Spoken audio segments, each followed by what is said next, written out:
Welcome back, everybody. I think you all know by now how much I love making stir fry. It's one of my favorite things to make on the Blackstone Griddle because there's so many variables. Pork or chicken or shrimp or beef, whatever. You can use different kinds of noodles and different kinds of veggies, but it's so much fun. You can take it really low carb, you can take it high fat, you can take it low fat. There's so many variables. So today we're gonna make a delicious chicken stir fry, and we're gonna talk about the joy of stir fry on the Blackstone Griddle.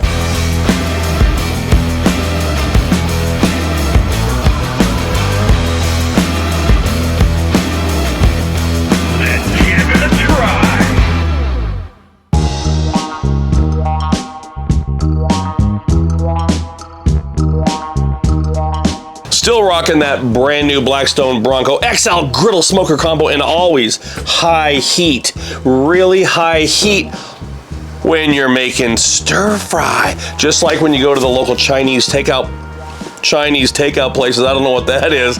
Around here we have 3 of them. Every time you go, the stir fry is ready in like 10 minutes or less because they have those woks blazing hot. So if you need a visual, think about your griddle as a rectangular wok. With the high heat, today we're gonna go down with avocado oil. I love avocado oil. Be careful if you're using your bare hands like I am.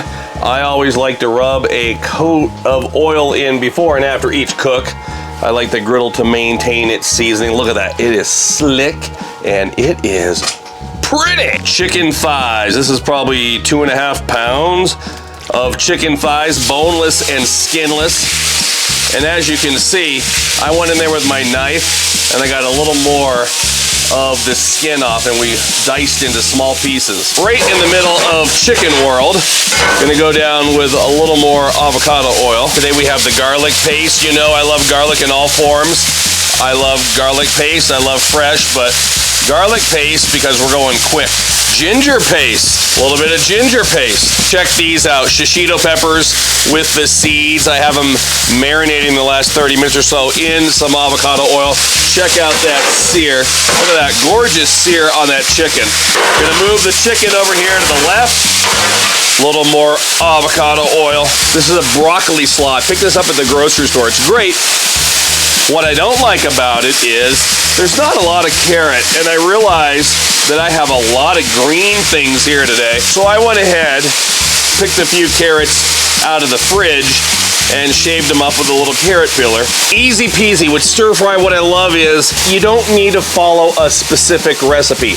Okay, you could do stuff like sweet and sour chicken or sesame chicken, but I'm just creating a delicious stir fry dinner. And these are zucchini noodles. You find these at the grocery store. You can spiral your own if you want.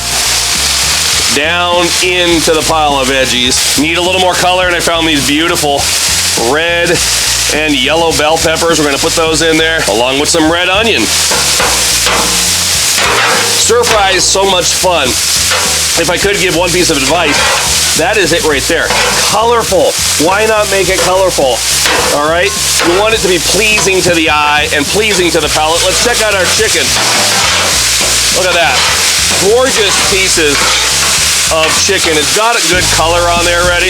It's gonna finish cooking. We're gonna take advantage of all the oil in that chicken, and we're gonna mix it up with those beautiful veggies. Talked about it in the intro. If you wanna go low carb, you could do this without any kind of starch.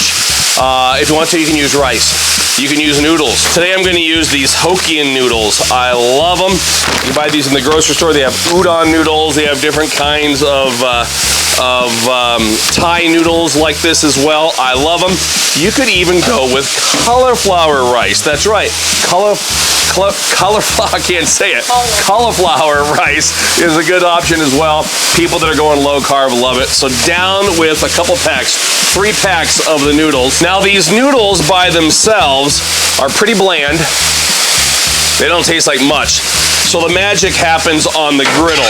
They absorb the oils from the meat and the veggies, and that literally is where the magic happens, and they are so darn good.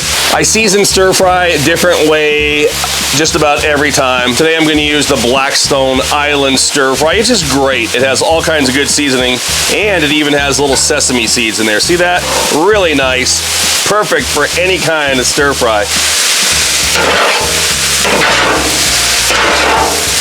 Now I should have had a timer here to show you guys and girls just how quick everything's cooking up. I also love to add spinach at the end of my recipe. A little bit of spinach goes a long way. It kind of bulks up the recipe. And check it out, some sprouts. When I was preparing this recipe today, when I was grocery shopping, I realized I never put sprouts in one of my Let's Give It a Try episodes. So just because I've never put it in the Let's Give It a Try episode, I'm gonna do it today. Sprouts. So many options. And sauces. Sauces are when you can make the stir fry your own. If you watch my videos over the years, you know I love the sweet chili sauce. I love it. A couple years ago, Blackstone used to make some stir and serve, pour and serve sauces. Those were great. But my all-time favorite, and I know you know what it is, Mr. Yoshida's. The cowboy hat, the glasses. You can buy it on Amazon. You can get it Sam's and Costco. They typically don't sell this in Walmart stores or in local grocery stores, but it's amazing. Mr. Yoshida's, there is a little bit of sugar, so you want to put this on towards the end.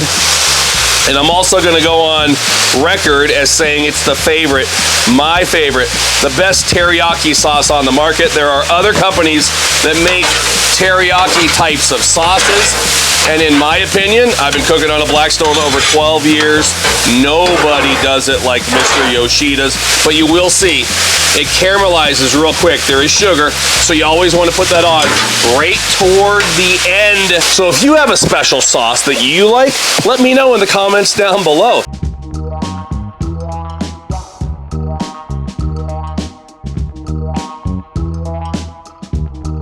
Meet me this year. I'm gonna be Arizona, Southern California. We're gonna be up in the Central Valley. We're gonna be all over Washington State. We're gonna be Idaho, gonna be Oregon as well. Griddle More Tour, there's nothing like it. Time to serve it up. Elapsed time that we've been cooking here has probably been 7 minutes. It hasn't been long.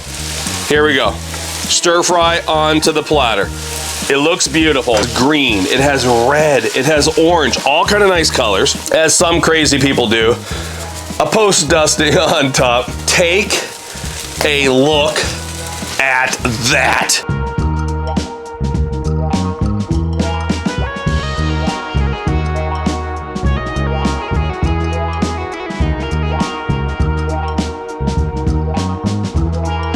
Oh my goodness. Let's give it a try.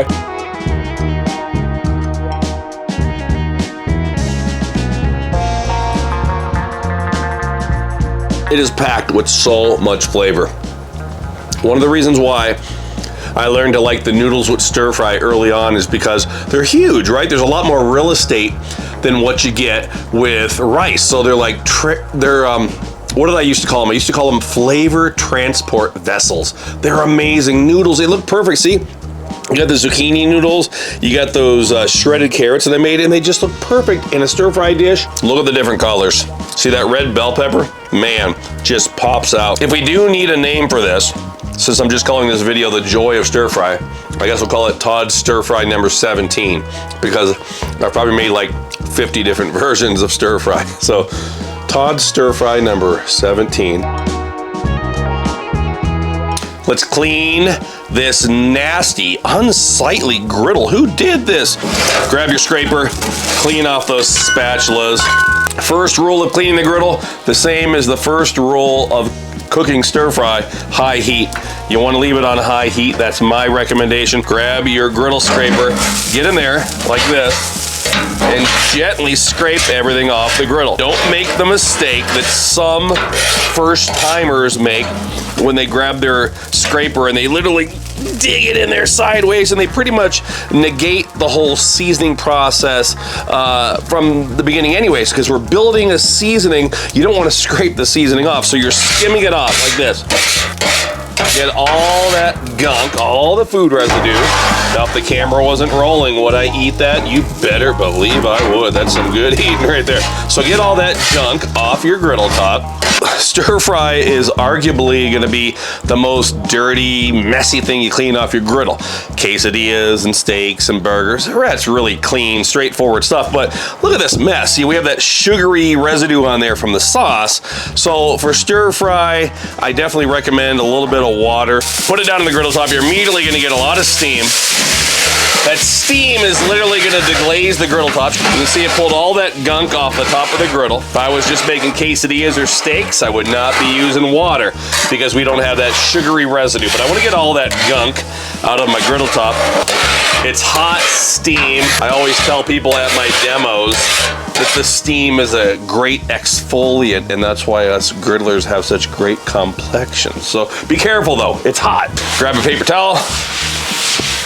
Wipe up any of that watery residue. Be careful again. Any extra crumbs, go ahead and move them back there towards your grease cup. And I always leave my griddle the same way I start my cooks. Light coating of whatever oil I'm using. Today it's the avocado oil. We'll rub that into the griddle top. I just like to rub it in, make it nice and oily and shiny. Look at that. Looks like a little ice skating rink. Turn the griddle top off, let it cool down. It's all ready for the next cook. Thanks for watching, everybody. I hope you enjoyed this. We'll put the recipe up at blackstoneproducts.com. I'm gonna have to call it stir fry number 17. Make sure you're watching all my friends on the Blackstone Network. And please catch me on the Griddle More Tour this year. Until next time, this is Todd. I'm saying praise the Lord and pass the stir fry.